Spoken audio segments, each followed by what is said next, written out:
예. 이 손바닥에 12절이 가려져 있어서 계속 12절 이런데 이상했어요. 예. 우리 지난 시간에 우리 이 말씀 그 7절에서 10절까지 말씀 중에 7절, 8절 전했고요. 오늘 9절, 10절 이제 이어서 또 전합니다. 우리가 지난 시간에 설교했던 본문도 같은 맥락 속에 있는 본문이에요. 그래서 결국은 여기서 하시는 말씀은 전도서 전체 주제가 이제 조금씩 이제 뚜렷하게 결말로 이제 흘러가고 있어요. 결론으로 흘러가고 있는데 결국 전도서 전체 주제가 뭐죠? 전도서는 일관된 말씀들이에요. 솔로몬이 하고자 하는 얘기는 거의 여러 가지 얘기를 했지만 거의 이 맥락으로 계속 이야기를 하고 있어요. 이 세상이 헛되다. 근데 이 세상 자체도 하나님이 만드신 거라 그 자체로 헛된 게 아니라 이 세상이 타락하면서 이 세상 속에 무엇이 들어왔냐면 원래 이 세상은 하나님이 영원성 자신이 영원하신 하나님이 영원히 복된 장소가 되게 하기 위해서 지으셨지만 인간이 행위 언약을 파기하면서 아담 안에서 모두가 죄인이 되면서 결국 세상 속에는 뭐가 들어와 버렸냐면 하나님이라는 분, 다시 말하면 그분을 우리가 신학적 철학적으로 얘기하면 이 세상 속에 있는 영원성이 떠나가 버린 거란 말이에요. 인간도 원래 죄에 안 졌으면 영원히 살았어요. 그래서 우리가 죽음은 필연이 아니라 인간에게 뭐였어요? 우연이었다고요. 왜냐하면 하나님은 처음 인간을 지으실 때 지금 우리처럼 그렇게 죽게 만드신 게 아니라 죄를 안 졌으면 죽지 않았을 거란 말이에요. 그래서 죽음은 필연이 아니라 우연이에요. 안 죽을 수 있는데 온 거예요. 그러니까 인간에게도 하나님이 떠나가니 죽음이 찾아왔다. 온 세상 속에 하나님 앞에 그 범죄하고 타락한 세상 속에는 일시성으로 그리고 일시성과 또 뭐라고 그랬죠? 한계. 그 한계는 어디서 오는 거냐면 하나님이 떠나가시면서 오게 된 거예요. 그리고 부조리가 들어오게 됐다. 부패함이. 그래서 이 전도서의 말씀은 우리가 현실을 부정하거나 이 세상의 삶을 부정하라는 얘기가 아니라 하나님 없는 삶이 헛되어진다라는 걸 얘기하고 있는 거예요. 그러니까 현실은 누구를 모시고 성실히 살아야 되는 거예요? 하나님을요. 항상 그걸 강조하고 있는 거예요. 왜냐하면 우리가 교회가 그걸 늘 치우친 모습으로 계속 전했어요. 이런 식인 거죠. 현실을 부정하게 만들거나 아니면 현실을 너무 긍정해 버리거나.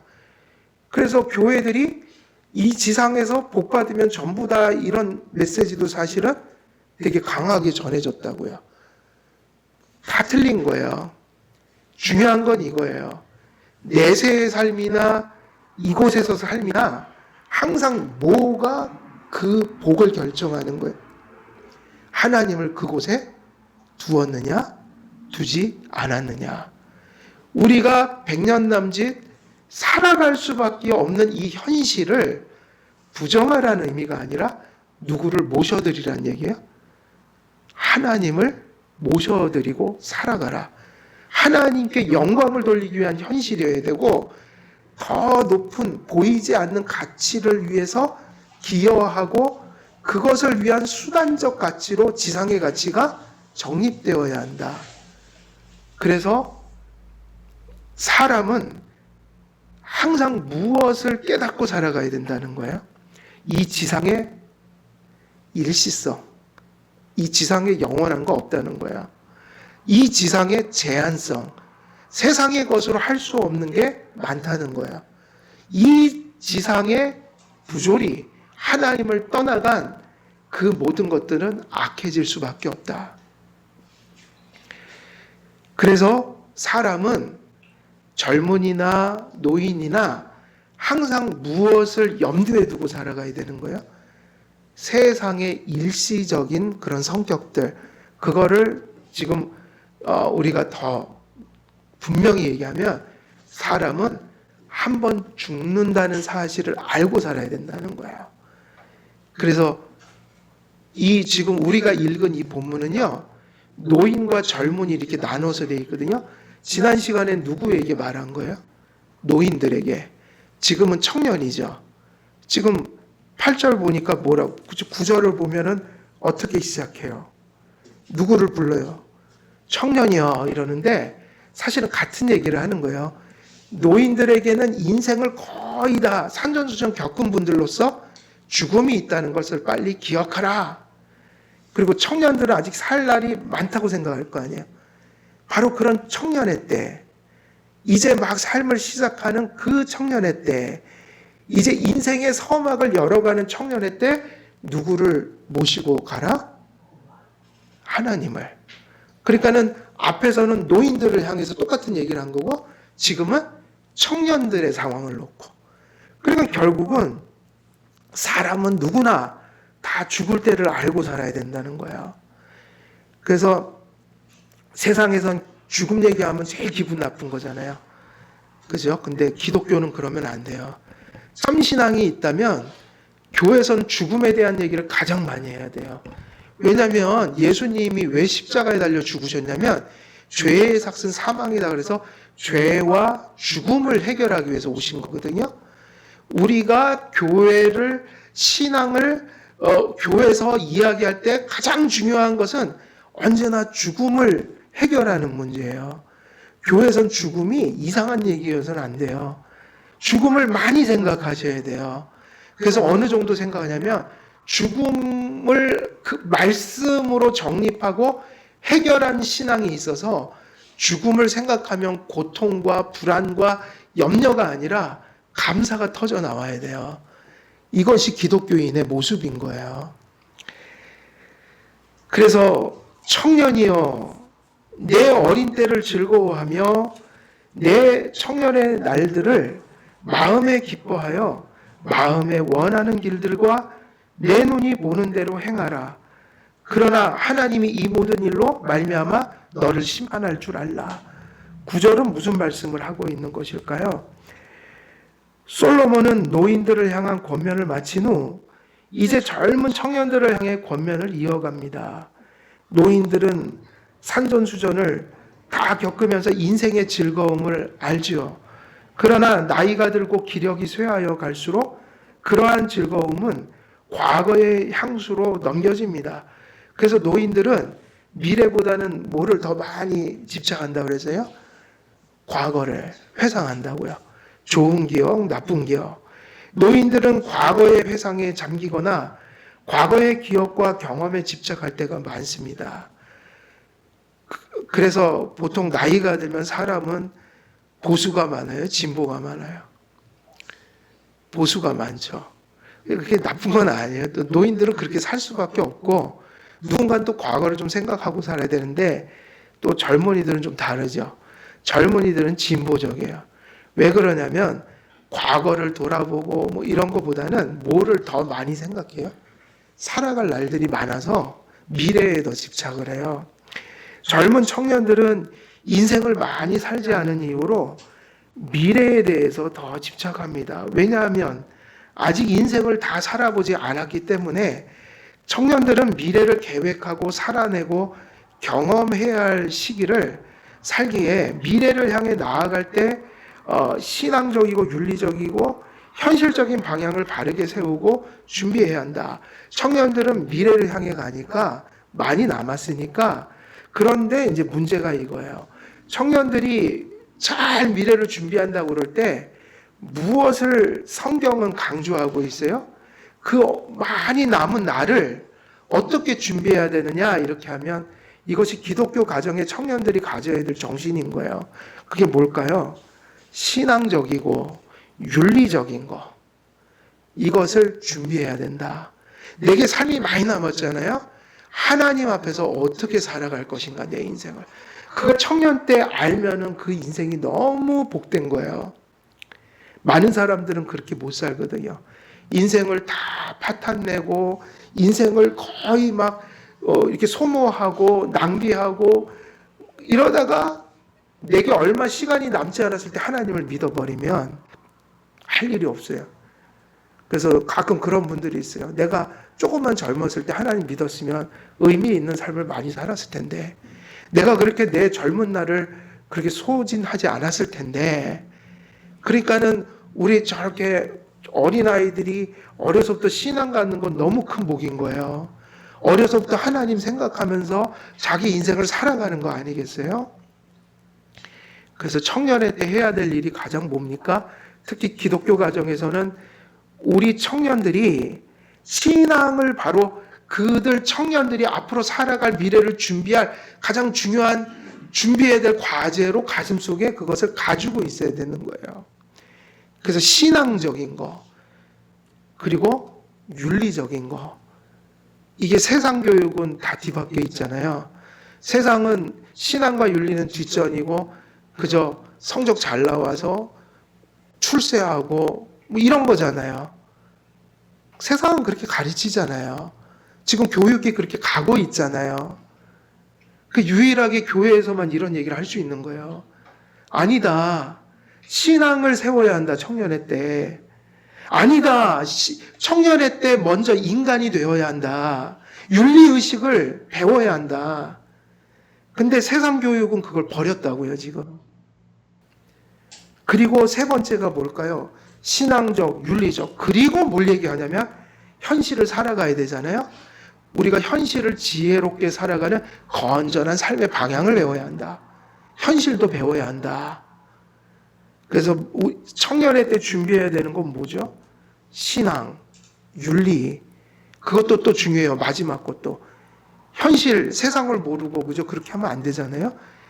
일생 살아가는 현실적인 기술을 배워야 된다고요. 그건 물론 학교에서 더 많이 배우지만, 그렇지만 교회는 그걸 강조해 주는 거예요. 현실적인 것도 그냥 현실이 아니라 건전한 현실을 살아낼 수 있는 그런 건전한 방향을 준비해야 한다. 그러나 청년들은 미래의 번영과 또 청년들의 그러한 누구나 청년의 때를 지나온 모든 사람들이 다 그걸 알듯이 청년의 시기의 특징이 뭐냐? 혈기가 왕성하고 자신의 욕구를 채우는 게 더 강하다고요. 그래서 자신의 번영과 자신의 욕구를 향해 향방 없이 추구할, 그러니까 이런 신앙적, 윤리적, 현실적 건전한 방향을 그 청년의 때 그 넘쳐나는 혈기왕성함과 욕구와 정욕을 그러한 신앙적, 윤리적, 그러한 어떤 마음의 준비가 없이는 어떻게 갈 수밖에 없는 거예요? 향방 없이 갈 수밖에 없게 되는 것이다. 그런 위험이 있기 때문에 바로 솔로몬이 뭐라고 그래요? 청년이여 이랬다고요. 이게 청년이여 이랬죠. 이게 지금 청년이여 그러잖아요. 이 어감을 들어보세요. 청년이여. 그러니까 간절히 내 말을 좀 들으라. 청년의 때는 이것들을 준비하라. 신앙과 윤리와 현실의 건전한 가치관을 배워야 한다. 그렇지 않으면 청년의 때의 그 혈기와 그 욕구와 또 그 자기 뜻대로 살고자 하는 그것이 강한 그러한 청년의 때 잘못하면 방탕한 삶을, 향방 없는 삶을, 혹은 이 길을 잃고 하나님이 하지 않는 길로 접어들 위험성이 있다.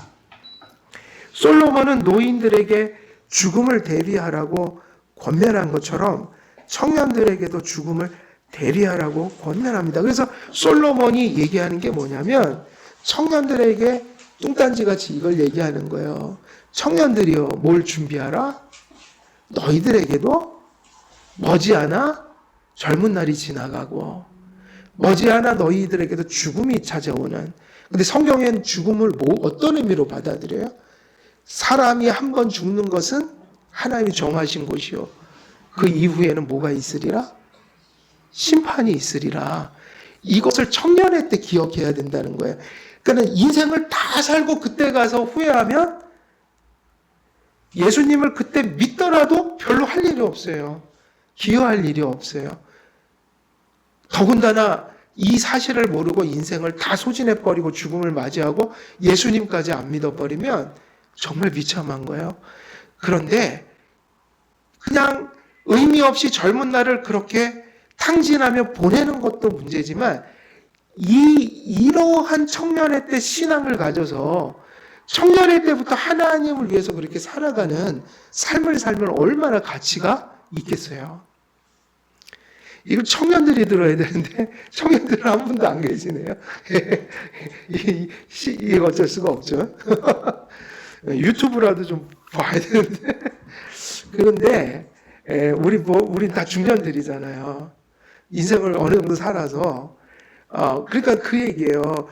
저도 지금 계속 돌아보면 딱 30대로만 돌아갔으면 너무 막 여한이 없겠어요. 왜냐면 그건 무슨 얘기겠어요. 저도 40, 50을 지나니까 사람은 미래를 모르고 살잖아요. 그러니까 딱 이렇게 살아왔기 때문에 느끼는 거죠. 또 다시 30살로 다 망각을 시키고 보내면 똑같이 살 거예요. 또 저도.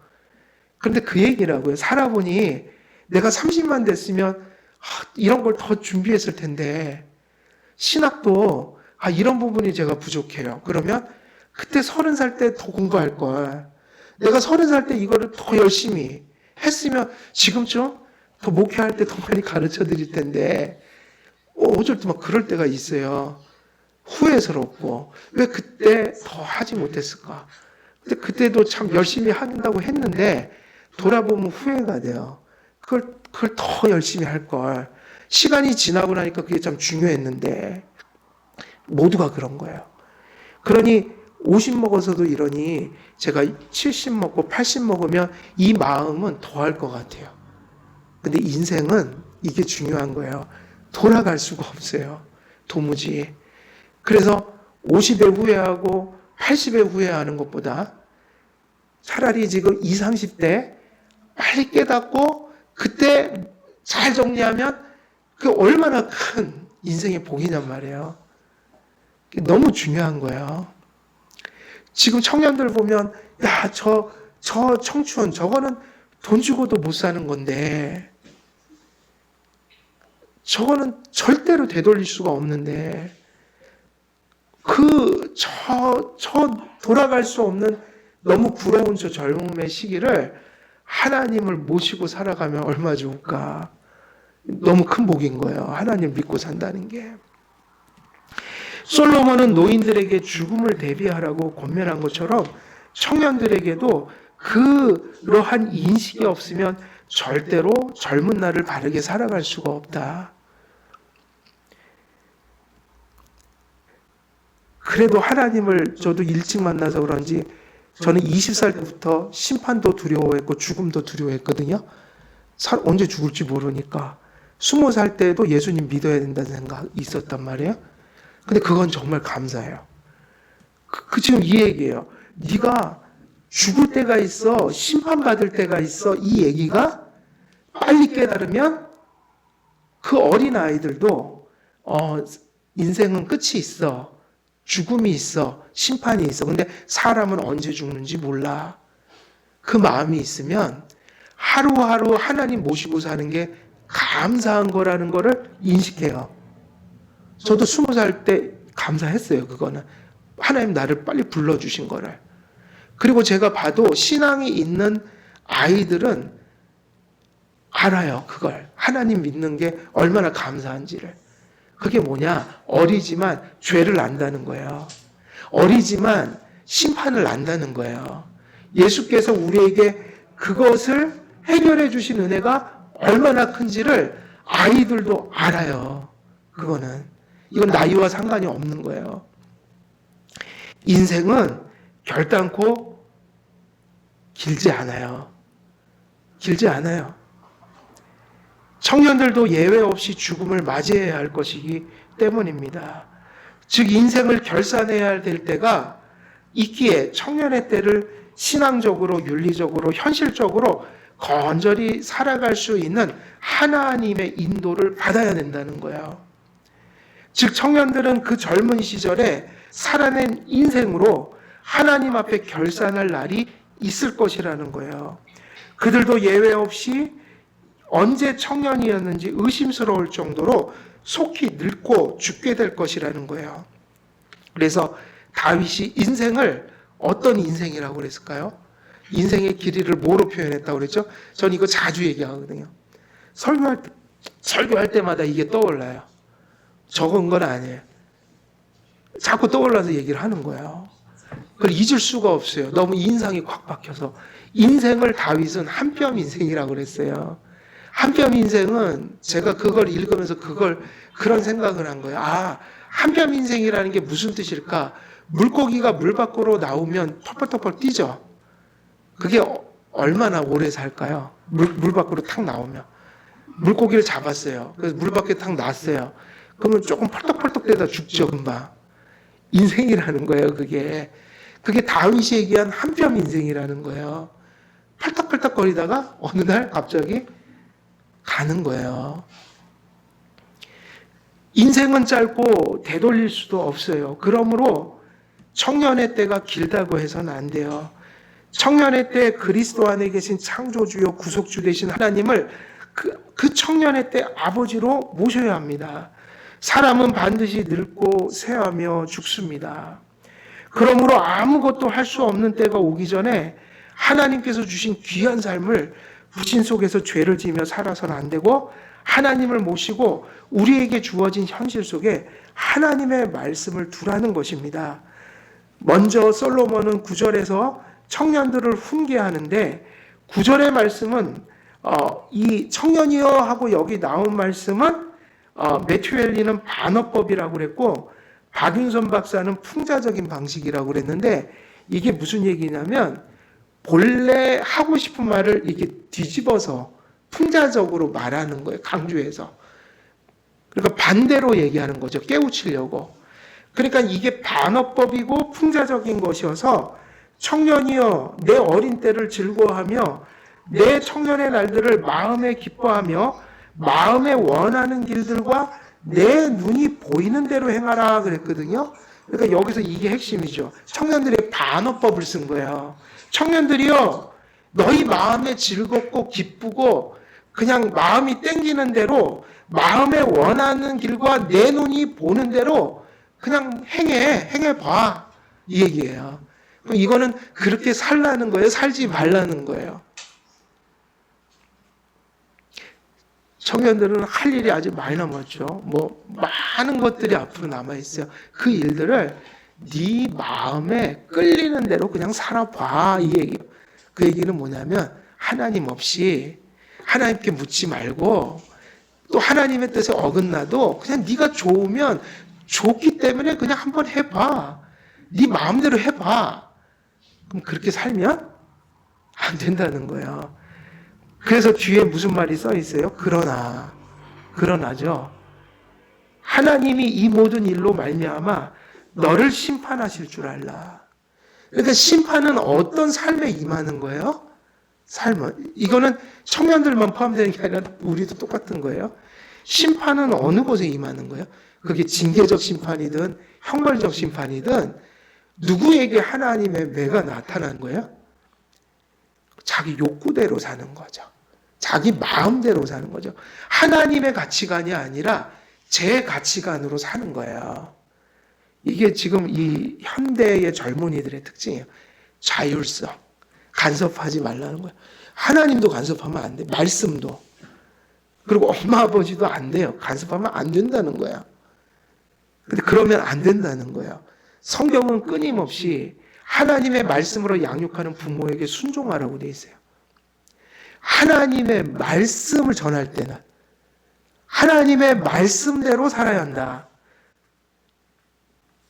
그런데 그것을 역행하여 네 마음의 부패한 본성이 원하는 대로 한번 살아봐.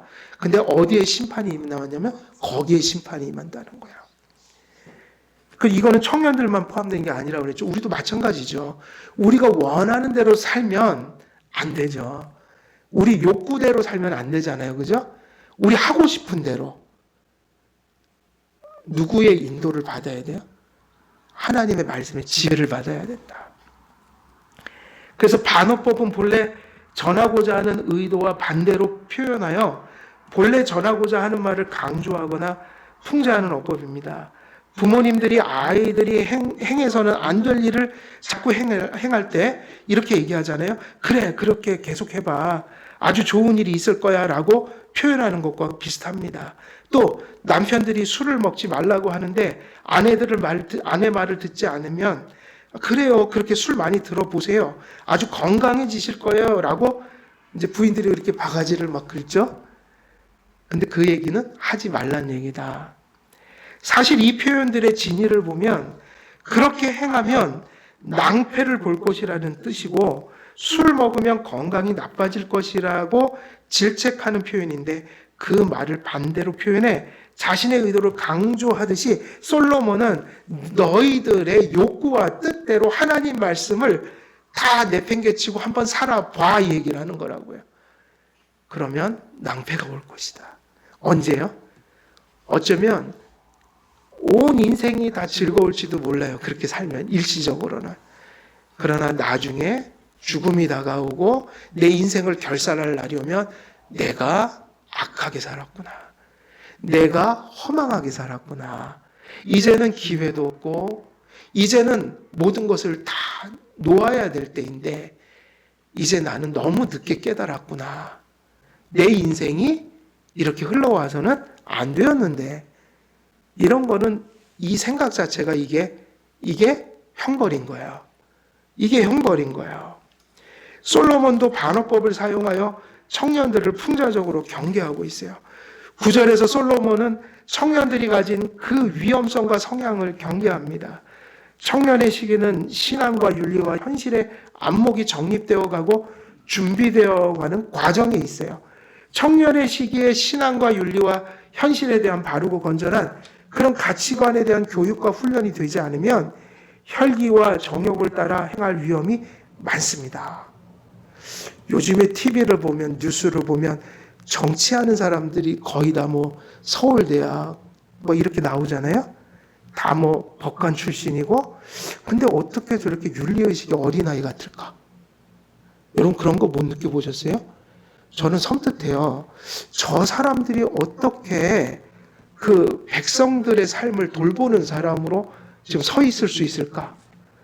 저기 지금 요즘에도 막 법원에 들락달락 하는 사람들이 다 변호사들 아니에요. 그죠? 변호사들이잖아요. 이 사람들이 사기꾼들이에요. 근데 어떻게 저 사람들이, 그러니까 그런 사람들이 사회로 보면 목자들이잖아요. 그죠?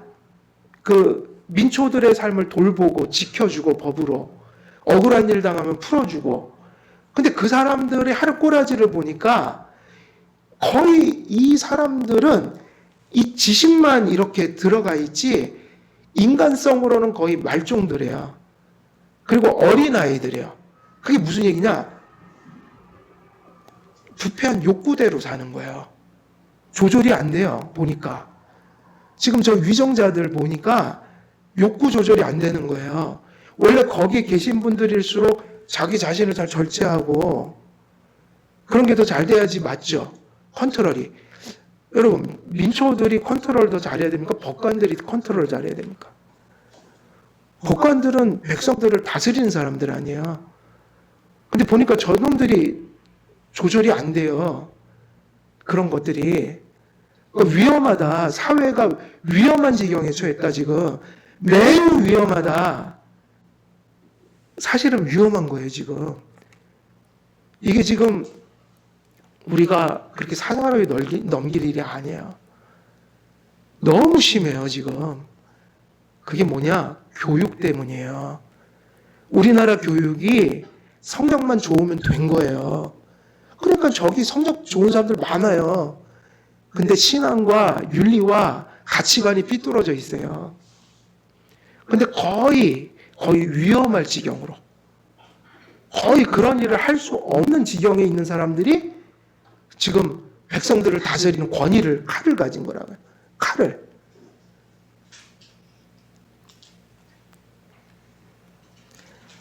하나님께서 주신 현실 삶은 소중하고 복된 것이지만 현실의 삶을 하나님의 은혜와 하나님의 뜻을 따라 인도받지 못하면 청년의 때는 허망하고 방탕한 것을 쫓아갈 위험이 많습니다. 청년들은 자율성을 추구하려는 경향이 많습니다. 오늘날 교회의 최고의 적은 자율성이에요. 하나님 말씀도 어떤 권위도 필요 없다. 각자는 자기 개인의 욕구를 따라 사는 거야. 이거는 지금 사회의 교육이잖아요. 원리잖아요. 보편가치잖아요.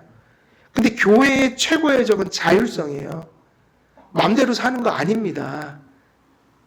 사람은 신앙과 윤리와 관계성 속에서 자기 자신을 조절하면서 조화 있게 살아야 돼요. 자율성이 존재할 수가 없어요. 완전한 자율성은. 마음의 정욕과 욕구와 야망을 따라 살면서 나의 뜻과 욕구대로 살겠다는 하나님 없는 자율성을 쫓고자 하는 욕구가 오늘날 많아요. 성경이 쓰여지던 시대에도 청년들은 그런 성향이 있었기 때문에 지금 솔로몬이 이런 얘기를 하는 거예요. 솔로몬 시대에도 뭐라고요? 너희들 뜻대로 한번 살아봐. 그러면 큰일 나. 근데 그 시대에도 청년이라는 그 시기 자체가 이런 것을 보통 쫓아가는 거, 혈기, 그리고 자율성, 그리고 어떤 그런 것이 왕성한 시기다. 그러나 오늘날은 보편 가치 자체가 자율성을 강조하고 가르치는 시대에 살아가고 있어요. 그러니 오늘날 이 자율성은 일종의 보편 가치로 자리하고 있는 거예요.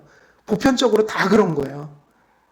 그러니 교회에서 성경적인 삶을 가르치고 하나님의 말씀을 믿고 말씀에 순종해야 되는, 그러니까 그런 순종을 가리키는 어떤 우리들이 순복할 권위라는 게 존재한다는 것을 이 현대인들은 받아들이기가 몹시 어려운 거예요. 그래서 말씀이라는 것이 참 어려운 거예요, 전하기가. 솔로몬은 반어적인 표현으로 이렇게 말합니다. 청년이여 내 어린 때를 즐거워하며 내 청년의 날들을 마음에 기뻐하여 마음에 원하는 길들과 내 눈이 보는 대로 행하라. 이 말씀은 하나님의 은혜를 무시하고 하나님의 뜻을 거스르는 내 뜻대로 내가 바라는 대로 한번 살아보라는 그런 의미입니다. 즉 하나님 의존적인 삶을 버리고, 이게 되게 중요해요. 누구를 의존하는 삶을 배워가야 돼요. 이게 제일 중요한 얘기예요. 결국 여기서 네 뜻대로 살아봐. 그게 무슨 의미인지 잘 모른다면 하나님이 긍정적으로 명령하시는 게 그 의미인 거예요. 어떻게 살아가는 것이 가슴속에 있는 청년이 돼야 되는 거예요. 하나님을 의존하는 거예요. 열심히 살지만 현실을 성실히 살지만 모든 것이 하나님으로부터 온다는 걸 알아서 하나님이 모든 것의 성취자라는 것을 알아서 그분을 의존하면서 열심히 사는 거예요. 하나님을 의지해서 사는 거예요. 내 힘과 내 지혜와 내 뜻이 이를 성취하는 게 아니라 나는 열심히 살아야 하지만 나는 도구일 뿐이고 하나님이 거기에 복을 주셔야, 역사하셔야 그 삶이 어떤 선한 결과를 내게 된다. 누구를 철저히 의존하는 삶을 가르쳐 줘야 돼요? 하나님을요. 내가 너의 삶의 주인이 되어 내가 바라는 욕구대로 내 계획대로 한번 살아보라. 그러니까는 누가 삶의 주인인 것을 알아야 한다? 하나님이. 그러니까 우리의 인생이, 내 인생은 나의 것이 아니라 하나님 것이라는 의식을 젊은 세대에 심어줘야 된다는 거예요. 그래서 그렇게 너의 뜻대로 살아봐 라고 말한 다음에 9절 하반절에서는 이렇게 얘기하죠. 그러나 하나님이 이 모든 일로 말미암아 너를 심판하실 줄 알라. 그러므로 하나님께서 청년의 시기를 주신 은혜를 깨달아 젊음이 다 지나가기 전에, 그래서 청년의 시기는 왜 이 솔로몬의 경계가 되게 고무적인 거냐면 인생이 다 지나가고 나서 그거는 너무 비참한 거예요. 인생이 조금이라도 더 남아있을 때 최고의 복은 뭐다? 누구를 기억하는 거예요? 너의 창조자를 기억하라. 그 하나님을 가슴속에 인식하는 것이다. 죽음의 문턱을 넘기 전 청년의 때, 그리고 삶에 많은 기여를 할 수 있는 젊음의 때, 아직 삶의 날이 많이 남아있는 그때에 그들은 그들의 창조자요 구속자를 기억하고 바라보아야 합니다. 청년의 시절 속에 하나님을 모셔야 합니다. 청년의 때를 단지 정욕과 야망과 제 뜻대로 소진하지 말고 하나님의 입에서 나오는 그 말씀을 귀 기울여 하나님의 말씀을 믿고 순종하며 주어진 청년의 때를 성실하고 책임감 있게 살아갈 수 있도록 하나님의 은혜를 구해야 된다는 거예요. 그러므로 솔로몬은 이렇게 청년의 때를 살라고 권고합니다. 10절에 보면 이렇게 나왔죠. 그런즉 근심이 내 마음에서 떠나게 하며 악이 내 몸에서 물러가게 하라. 어릴 때와 검은 머리의 시절이 다 헛되니라. 마음에서 근심이 떠나가게 하고 악이 내 몸에서 물러가게 하라는 그 말씀의 뜻은 젊어서 자기가 하고 싶은 대로 행하며 신앙으로 살지 않으면 근심된 일을 당하게 되고 죄와 악으로 육체를 더럽힐 것이라는 경계의 말씀이에요. 그러니까 내 마음에서 근심이 떠나가게 하며 이거는 하나님 없이 인생을 살면 근심이 찾아온다는 건데 그 근심은 세상 근심을 의미하는 게 아니라 영적 환란을 의미하는 거예요. 세상적으로는 잘 되어가도 영적으로는 환란이 올 수 있어요. 그러니까 근심이 내 마음에서 떠나게 하며 이것은 청년의 때 하나님을 모심으로 너에게서 악을 제하라. 악이 내 몸에서 물러가게 하라. 그러므로 이 말씀은 젊어서 마음과 육체를 더럽히는 죄를 멀리하고 하나님의 은혜를 의지하고 힘입어 살라는 말씀입니다. 만일 청년의 때 혈기왕성하고 강건한 젊은 시기에 무엇을 얻고 성취하든지 그 삶 속에 하나님을 모시지 못하면 그 좋은 날은 속히 지나갈 것이요. 근데 이것이 바로 되게 중요한 부분이에요. 잘 될 수 있다 이거예요. 하나님 뜻을 안 쫓아가도 얼마든지 아까 제가 얘기한 것처럼 법관 되고 대통령도 되고 뭐 총리도 되고 다 될 수 있다 이거예요. 그죠? 그런데 그게 영적 환란일 수도 있다는 거예요. 기준은 세상적인 기준으로 얘기하는 게 아니란 얘기예요. 그래서 그 좋은 날이 어떻게 된다고 했어요? 잘 먹고 잘 살 수 있죠. 그러나 하나님 모시자고 하나님 떠나가 살면 언젠가 인생이 쏜살같이 지나가 버려서 다 지나가 버리는 거야. 그래서 그 날이 네가 즐거워하는 그때가 속히 지나간 걸 경험하고 말게 될 것이다. 인생이 길지 않은 것을 곧 알게 될 것이다. 그리고 심지어는 뭐가 대면하게 되는 거예요? 언젠가 청년들도 죽음을 대면하게 될 것이다. 그 후에는 항상 죽음은 기독교에서 뭐로 이어져요? 심판으로 이어진다. 솔로몬은 하나님 없이 지낸 청년의 때가 결국은 어떻게 얘기하는 거예요? 다 헛되다. 그래서 이렇게 얘기하죠. 검은 머리의 시절이 다 헛되니라. 이게 머리가 검을 때 그날이 영원할 것 같았지만 아니다. 그날이 너무 쏜살같이 다 지나가 버리고 하나님을 모시지 않으면 사실은 남는 것이 없을 것이다. 그래서 어릴 때와 검은 머리의 시절이 다 헛되다라고 얘기하니 이 말씀이 이제 이렇게 끝나버리면 결국 다시 앞에 9절 7절부터 돌아가면 결국 노인들이요 청년들이요 그러면 노인들에게 얘기하는 것만도 아니고 청년들에게만 얘기하는 게 아니라 동일하게 모든 사람들이요 어디 서 있든지 이 사실을 깨닫고 지금 호흡이 붙어 있는 그 순간에 누구를 기억하라는 거예요? 너의 창조자를 기억하고 모시고 의지해서 살라. 그래서 그분이 주시는 그 은혜를 덧입어서 내 남겨진 인생을 살아가라. 그럼 뭐가 복되질까요? 우리가 지금 살아가는 이 현실 있죠. 이 현실도 하나님 모신 현실이 돼서 의미가 있어질 것이요. 그리고 그 현실이 내세로 이어질 것이다. 여기 현실에 하나님이 없으면 내세는 없어요. 여기서 예수님 믿어야지 천국도 있는 거예요. 그러니까 여기서 하나님을 모셔야 된다는 거예요. 노인이든 청년이든 중년이든 바로 지금 이 시간이 가장 절실한 거예요. 미루지 말라는 거예요. 그 시간을 미루지 말라.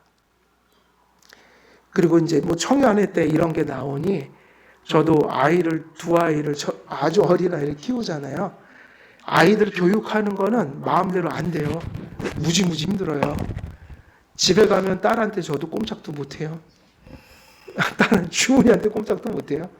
예. 그래서 저는 그게 소중한 것 같아요. 말씀을 자꾸 들려주는 길밖에 없어요. 우리가 이래라 저래라 천마디 잔소리보다 하나님의 뜻이 이거야라는 거를 자꾸 들려주는 수밖에 없어요. 그 아이들이 언젠가 하나님의 말씀으로 알아듣겠죠. 그래서 우리가 할 일은 그거예요. 하나님의 말씀을 자꾸 들려주고 그 말씀을 우리가 옳다고 해줘야 돼요. 일관성을 가져줘야 돼요. 하나님의 말씀이 옳은 것을 아이들 앞에서도 옳다고 얘기해줘야 돼요. 말싸움은 못하지만 말싸움하면 제가 지겠죠. 주은이한테. 그러니까 말싸움하지 마시고 적어도 일관된 모습을 보여주라는 거예요. 내 신앙 고백과 삶으로 하나님이 아닌 건 아닌 거야. 하나님, 너 생각은 잘 모르겠지만 그냥 하나님 말씀 그거는 하나님 말씀이기 때문에 나는 맞다고 생각해. 이거를 일관되게 보여줄 필요가 있고, 그리고 이제 나머지는 뭐로 해야 돼요? 인력으로 우리 힘으로는 안 돼요. 말씀을 자꾸 들려주고 부모님이 아이들에게 잔소리하는 얘기가 아니라 부모님 자신이 일관성을 보이란 얘기예요. 하나님 말씀이 기면 기고 아니면 아니다라고 앞에서 얘기를 하라는 얘기예요. 그리고 그것을 아이들이 잘 못 따라오잖아요. 그러면 마지막에 우리가 할 일 한 가지가 딱 남았어요. 더 할 수 있는 일이 없어요. 뭘까요? 우리가 말씀도 들려주고 그 앞에서 그게 하나님 말씀 맞다니까 이렇게까지 하고, 그래도 아이들은 여전히 받아들이지 않을 수도 있잖아요. 그럼 이제 그 다음은 애들한테 잔소리가 아니라 기도해야 돼요. 그 길밖에 없어요. 이게 마지막 보루예요. 기도해야죠. 그러니까 이게 되게 중요해요. 지금 보편 가치가 이렇게 어그러진 세상 속에서 아이들이 신앙으로 이렇게 자라가는 건 거의 너무너무 힘든 일이에요. 그러니까 유일하게 교회에서 말씀을 그나마 이렇게 선포하는 시간에 아이들이 그런 소리를 듣는 거예요.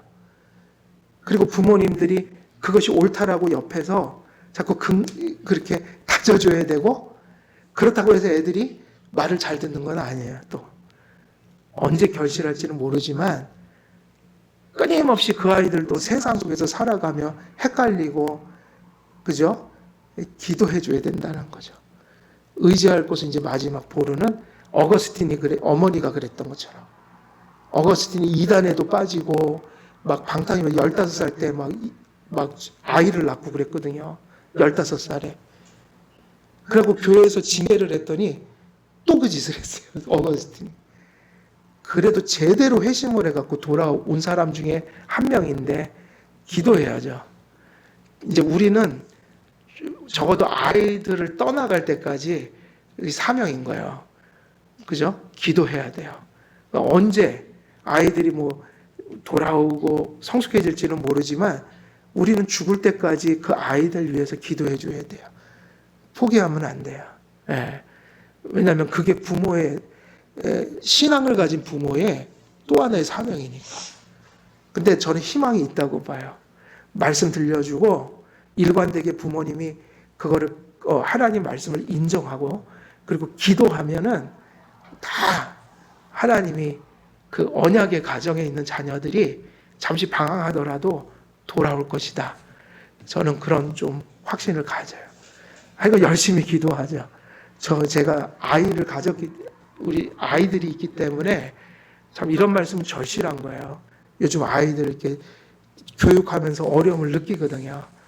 그래서 어찌됐든 우리 한길교회 청년이든 중년이든 노년이든 우리가 이 지상의 삶을 살아가는 동안 하나님 모시고 살아가서 여기서도 복을 받고 그 복이 내세로 이어져서 우리의 이 일시적이고 제한적이고 그리고 부패와 부조리가 만연한 이 지상 삶 속에 하나님이라는 그 영원하신 그 하나님을 모셔드림으로 영생을 품고 살아가는 그런 우리 한길교회 성도님들 다 되시기를 우리 주 예수 그리스도의 이름으로 축원드립니다. 은혜로우신 아버지 하나님, 오늘도 본문 말씀 또 전하였습니다. 참으로 우리는 연약하고 또 부패한 세상 속에 살아갑니다. 일시적이고 덧없는 역사가 또 인생이 흘러가고 있지만 이러한 인생 속에도 하나님을 모시면 영생이 나타나고 또 저 하늘의 천상의 가치들이 이 땅에서 우리에게 경험되는 줄 믿습니다. 우리가 이 현실을 살아가고 지상에 호흡하고 있는 동안 하나님을 모셔드릴 수 있도록 은혜 내려주시고 당신의 말씀에 순복하며 또 믿음 속에서 하나님의 인도를 받아 살아가는 우리들이 되고 또 우리 자녀들이 되고 또 우리의 부모님들이 될 수 있도록 하나님 꼭 붙들어 주옵소서. 감사드리옵고 우리 주 예수 그리스도의 이름으로 기도드리옵나이다. 아멘.